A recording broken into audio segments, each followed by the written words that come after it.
Okay guys, so today we're going to talk about using the chain rule with a trig derivative that also has an exponent attached. So you're going to actually I'm going to do one example. You can put it on this page, you can put it on the back, you can put it at the top, you can just watch. It's up to you. And then I'm going to do number 6 with you guys. Or I'm sorry, number 9 with you guys. So when I say we're going to look at using taking derivatives with trig functions with a derivative or an exponent attached, what I mean, I'm going to just write it up here, is something that looks like this. So like, I don't know, sine squared of 4x plus 7. So remember that this is equivalent to sine of 4x plus 7 squared. Okay, so when I write it like this, it's really easy, I think, at least it's easier to see that we have 3 functions happening here, or 3 pieces of our chain rule. So we have this whole thing is being squared, so that's one piece.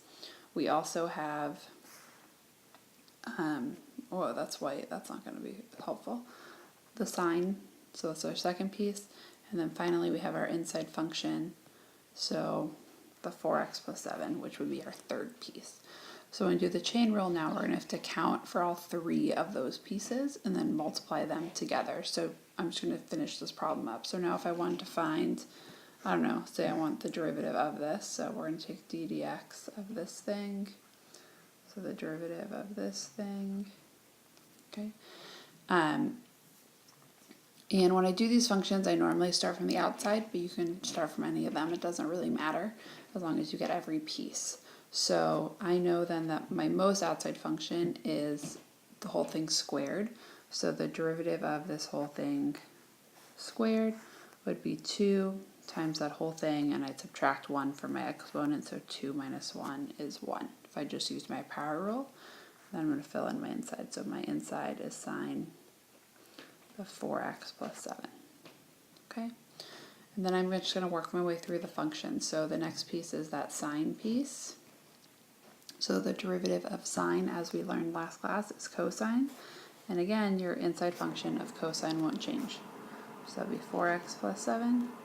And then our last thing we have to do is take the derivative of that most inside function. I gotta move over. So the derivative of 4x plus 7 is just 4.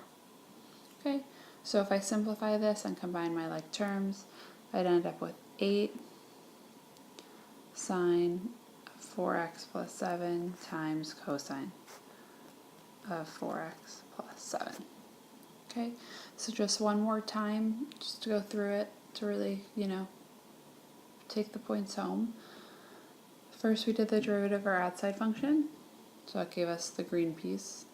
Then we did the derivative of our trig function, and then finally we did the derivative of our inner function, or our innermost function. And lastly, 2 times 4 is 8, and I just rewrote those terms down here.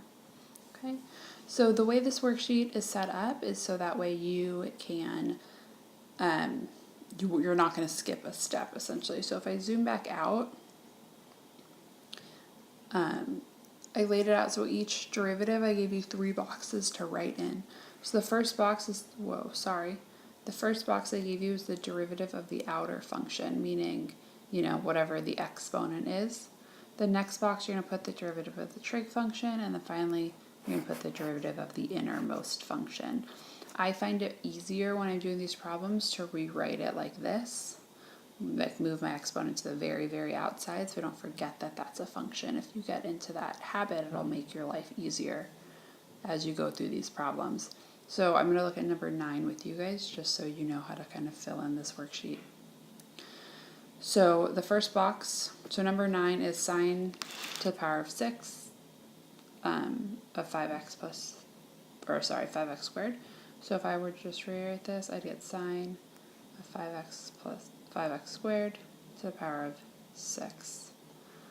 Okay, that's a hot mess. Let's erase this 6. I can't. There we go. Okay. So now the derivative of my outermost function is the derivative of this exponent. Okay, so that's going to be 6 times the function inside to the power of 5. If I move my exponent to the front and subtract 1, and then I'd rewrite my trig function, so sine of 5x squared. Okay, The next box is for the derivative of the trig function. So my trig function of sine is sine of 5x, so I'm going to, the derivative of sine is cosine, and then keep your argument the same.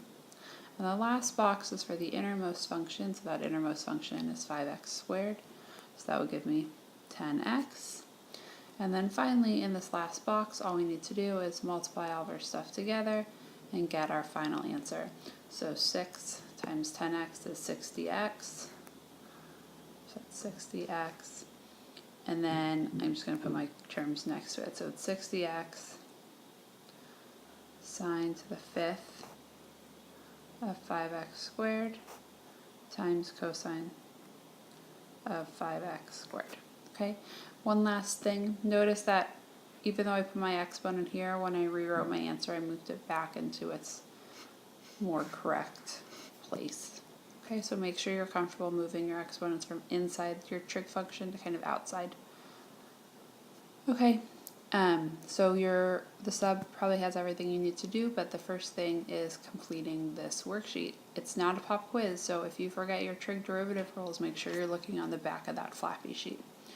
Okay, and I will be there on Thursday if you guys have any questions.